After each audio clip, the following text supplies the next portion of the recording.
नमस्कार दोस्तों, काव्य सदन दिल्ली इकाई के काव्य पर्व मधुबन नीक न लागे ना।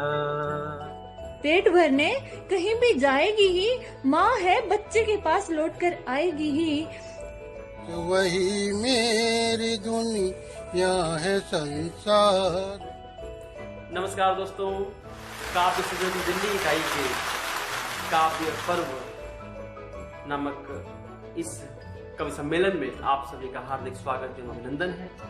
काव्य पर्व का ये दूसरा भाग है और काव्य पर्व के पहले भाग में आप सभी की तरफ से मिला रिस्पांस, प्रतिक्रियाएं बहुत ही उत्साहवर्धन रही और हमारे दिल से ऐसा निकला कि मैं कुछ और अच्छा करूं और उसी प्रक्रिया को आगे बढ़ाते हुए आज हम काव्य पर्व के द्वितीय भाग में फिर आप सभी सबके सामने लेकर के 3 रचनाकारों को हाजिर हुए हैं। पहले रचनाकार प्रतापगढ़ से हैं, जिनका निवास मुंबई में है। दूसरे रचनाकार हरियाणा से हमारे बीच पधारे हुए हैं और तीसरे रचनाकार हमारे आपके बीच वाराणसी उत्तर प्रदेश से पधारे हुए हैं। तो श्रोताओं, बड़ा ही आनंद आएगा आपको इस कार्यक्रम में। आप हमारे साथ बने रहिए और हम आपको पहले कवि से मिलवाने जा रहे हैं। पहले कवि के रूप में हमारे आपके बीच जो हाजिर होने जा रहे हैं उनका नाम है सदाशिव चतुर्वेदी मधुर जी। आदरणीय सदाशिव चतुर्वेदी जी प्रतापगढ़ के निवासी हैं। मूल निवास उनका प्रतापगढ़ में है, लेकिन वर्तमान में वो मुंबई में है और लगातार 40 वर्षों से निरंतर साहित्य सेवा में संलग्न हैं, लगे हुए हैं। और दोस्तों, आपको बड़ी ही खुशी होगी कि वो मुंबई में रहने के बाद भी अपने मूल क्षेत्र प्रतापगढ़ को नहीं भूले हैं। उनके गीत, गजल, कविताओं में आपको यूपी की लोक मिठास दिखाई देगी। वो गीत गजल के साथ साथ ठुमरी, कजरी, सोहर, लचारी, इन सभी में भी रचना करते हैं और आज वो हमारे आपके बीच उसी मिठास को लेकर के आए हुए हैं। उनकी कविता में आज के उनकी प्रस्तुति में दिखाया गया है कि जब गोकुला से कृष्ण चले जाते हैं उस समय गोकुल की क्या दशा होती है। तो आइए चंद पंक्ति, मैं अपनी चंद पंक्ति आपको सुनाता हूं, उसके बाद में आपके समक्ष पेश करता हूं आदरणीय सदाशिव चतुर्वेदी मधुर जी। तो सुनते हैं। मैं तेरे याद में दिन रात नहीं सो पाती। राधा कहती है कान्हा से, राधा कान्हा से कहती है, मैं तेरे याद में दिन रात नहीं सो पाती। मैं तेरे याद में दिन रात नहीं सो पाती। मैं तेरे याद में दिन रात नहीं सो पाती। मैं तेरे याद में दिन रात नहीं सो पाती। आंखें सहरा हुई है खुल के नहीं रो पाती। आंखें सहरा हुई है खुल के नहीं रो पाती। एक तू है कि जमाने का हुआ बैठा है। एक तू है कि जमाने का हुआ बैठा है। एक मैं हूँ कि मैं खुद की भी नहीं हो पाती।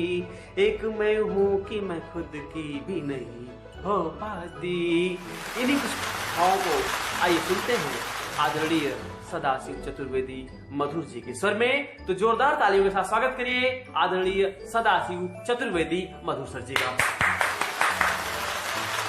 इस समय कन्हैया जी गोकुल को छोड़कर मथुरा चले जाते हैं। उसके बाद वहां के लोगों की, गोपिकाओं की, ग्वाल बालों की, यहाँ तक कि गाय और बछड़ों की जो स्थिति होती है, जो व्याकुलता होती है विरह में उनके, उसी का चित्रण एक कचरी के माध्यम से मैं कर रहा हूं। सुनिएगा। और मिर्जापुरी धुन में इस कजरी की पंक्तियां हैं। तो जब से श्याम गए गोकुल से मधुबन नीक न लागे ना, के जब से श्याम गए गोकुल से। मधुबन नीक न लागे ना, नीक न लागे ना रे सखिया, नीक न लागे ना, के जब से श्याम गए गोकुल से।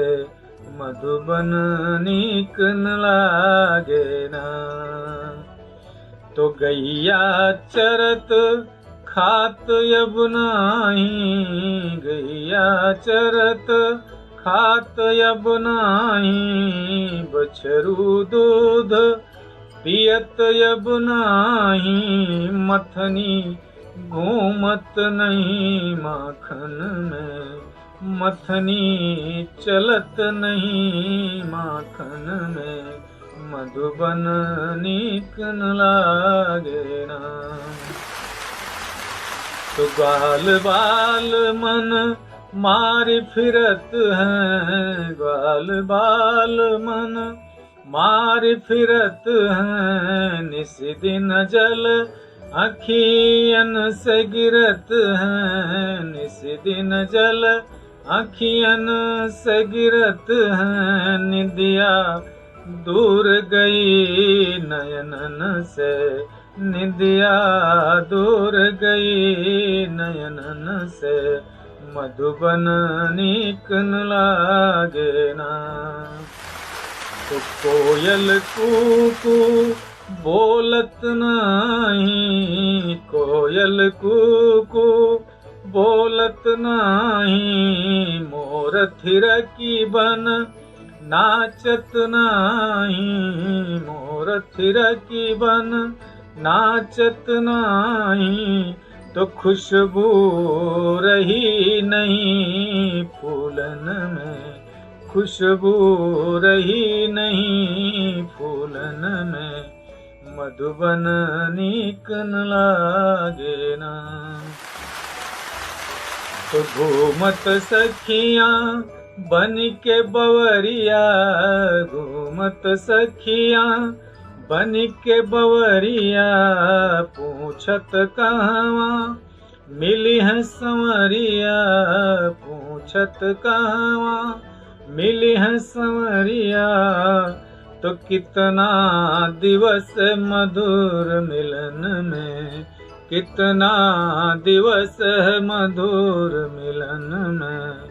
मधुबन नीक न लागे ना, के जब से श्याम गए गोकुल से। मधुबन नीक न लागे ना। दोस्तों, अभी आपने सुना सदाशिव चतुर्वेदी सर जी, बड़ी ही गजब की प्रस्तुति थी। उनके साथ साथ बह जाने का मन कर रहा था, मैं तो बह गया था।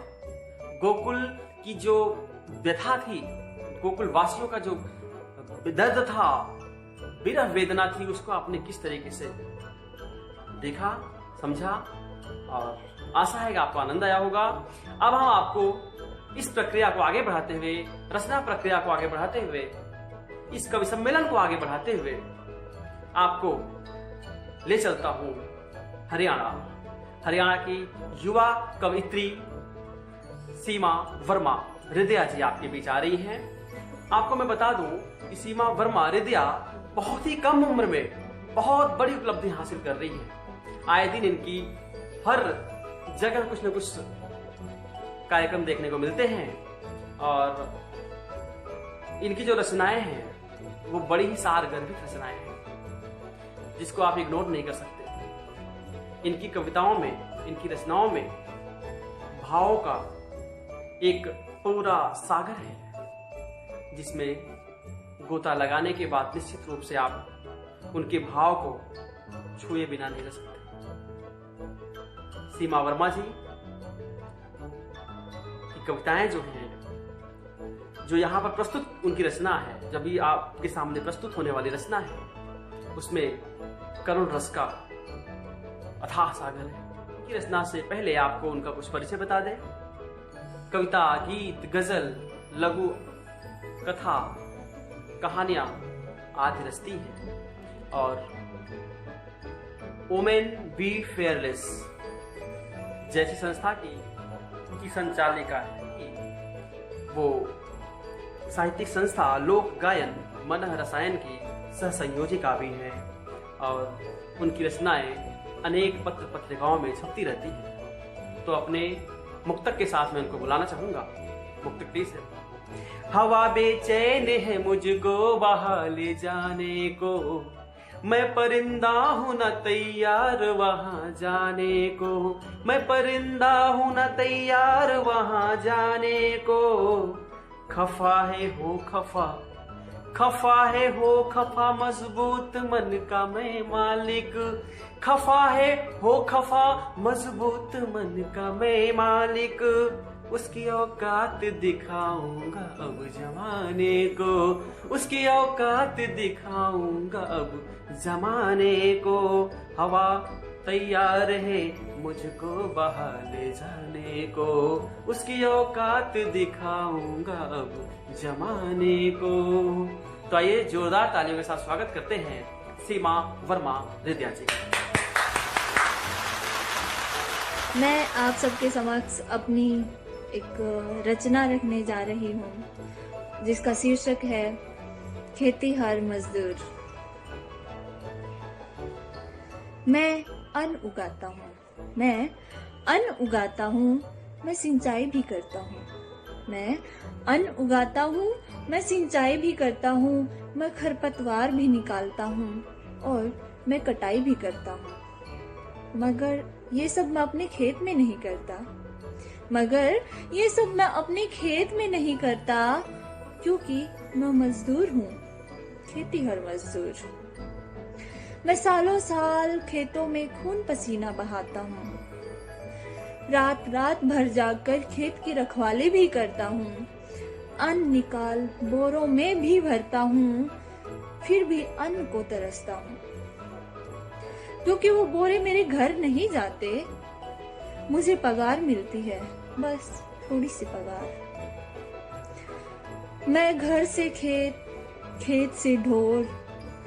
यहाँ पर मजदूर बता रहा है कि जहाँ पर वो जिन जमींदार के यहाँ काम करते हैं उनके घर का काम भी, और उनके जो ढोर का मतलब है कि जो पशु वो रखते हैं अपने घर पे, तो उनके बारे में यहाँ बोला है कि मैं घर से खेत, खेत से ढोर, सबका काम करता हूँ। सूखा पड़ने पर, बाढ़ आने पर मुआवजा नहीं मिलता मुझे, सूखा पड़ने पर, बाढ़ आने पर मुआवजा नहीं मिलता मुझे। मेरा रोजगार चला जाता है और मैं भूखा हो जाता हूँ, और मैं भूखा हो जाता हूँ। ऐसे समय में मैं मजबूर होता हूँ, ऐसे समय में मैं मजबूर होता हूँ, क्योंकि मैं मजदूर हूँ, खेतीहर मजदूर। Thank you. एक कविता और मैं आप सबके समक्ष रखने जा रही हूँ जो एक बेजुबान की पीड़ा है।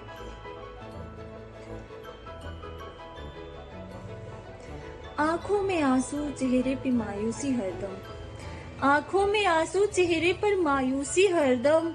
मैं खुली हूँ, कैद हूँ, बस दुख ही पाती हूँ। नहीं भरोसा किस दिन क्या हो जाए मेरे साथ, नहीं भरोसा किस दिन क्या हो जाए मेरे साथ। कब तेरे स्वार्थ का जरिया और कब तेरा आहार बन जाती हूँ। दूध निकाल छोड़ देते हो भटकने को, दूध निकाल छोड़ देते हो भटकने को। मेरी लाचारी का फायदा तुम उठाते हो, मेरी निशानी करने की खातिर, मेरी निशानी करने की खातिर सुलगते सिरे का ठप्पा तुम लगाते हो। मर जाती है इंसानियत जब, मर जाती है तेरी इंसानियत जब, मेरे बच्चे को कैद कर मेरा जी तुम जलाते हो। मर जाती है इंसानियत तेरी जब, मेरे बच्चे को कैद कर मेरा जी तुम जलाते हो। पेट भरने कहीं भी जाएगी ही, माँ है लौट कर आएगी ही, पेट भरने कहीं भी जाएगी ही, माँ है बच्चे के पास लौट कर आएगी ही, माँ है बच्चे के पास लौट कर आएगी ही। पेट की भूख और माँ की ममता की दोहरी जंजीरों में जकड़ते हो, पेट की भूख और माँ की ममता की दोहरी जंजीरों में जकड़ते हो मुझे। कभी तारों में कटती हूँ, कभी घिसटती हूँ जमीन पर, एक निवाले पर 100 डंडे पड़ते हैं मुझे। आखिर में थक हार कर जो मिलता है वही खाती हूँ, आखिर में थक हार कर जो मिलता है वही खाती हूँ। कहीं पत्ता कहीं कागज तो कहीं पॉलिथीन चबाती हूँ। मुझे तो क्या ही माँ मानोगे तुम, मुझे तो क्या ही माँ मानोगे जो मेरी तस्करी कर ले जाते हो। अरे तुम तो अपनी सगी माँ से भी जानवरों से पेश आते हो, तुम तो अपनी सगी माँ से भी जानवरों से पेश आते हो। बहुत बहुत धन्यवाद। दोस्तों, सीमा वर्मा जी की कविताओं में आपने देख लिया कि किस तरीके से हृदय विदारक घटनाएं आजकल चल रही है, जिसका वर्णन उन्होंने अपनी कविताओं में किया। दुख होता है ऐसी घटनाओं को देखकर।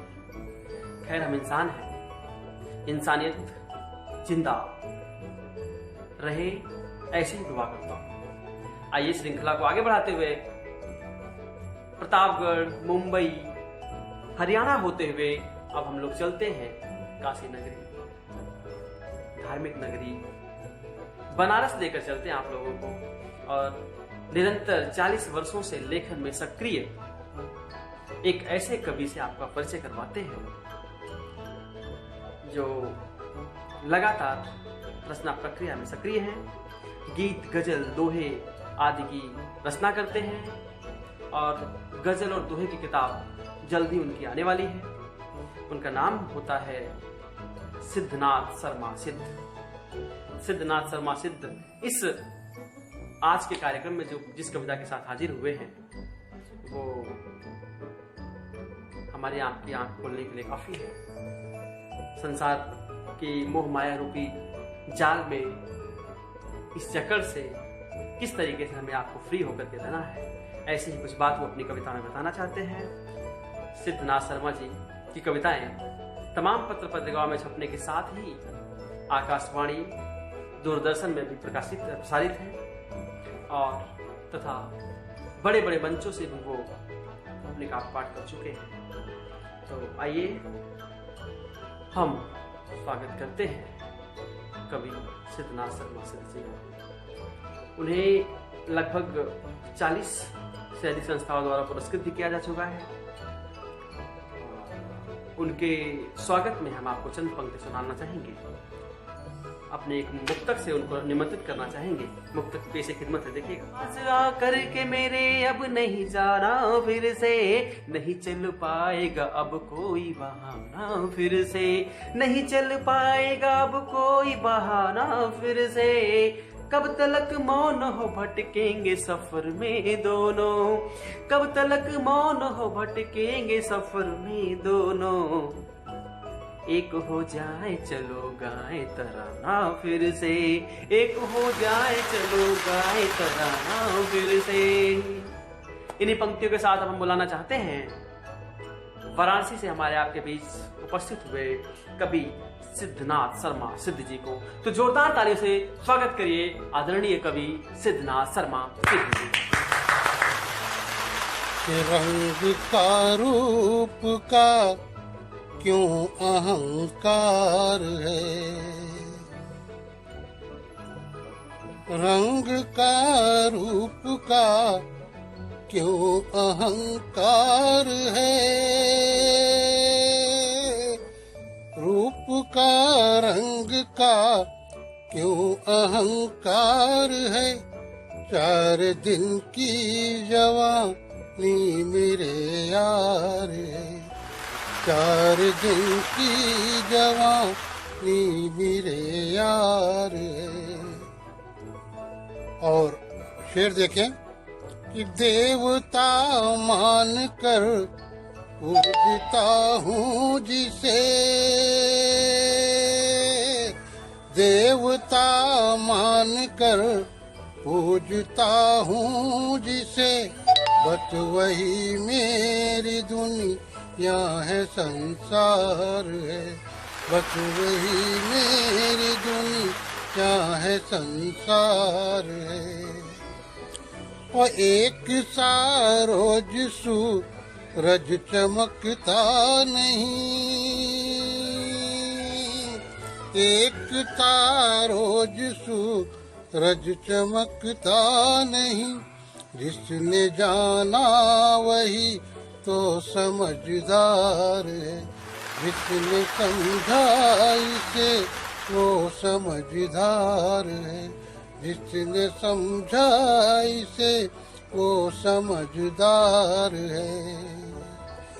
बोल कर देखिए काम बन जाएगा,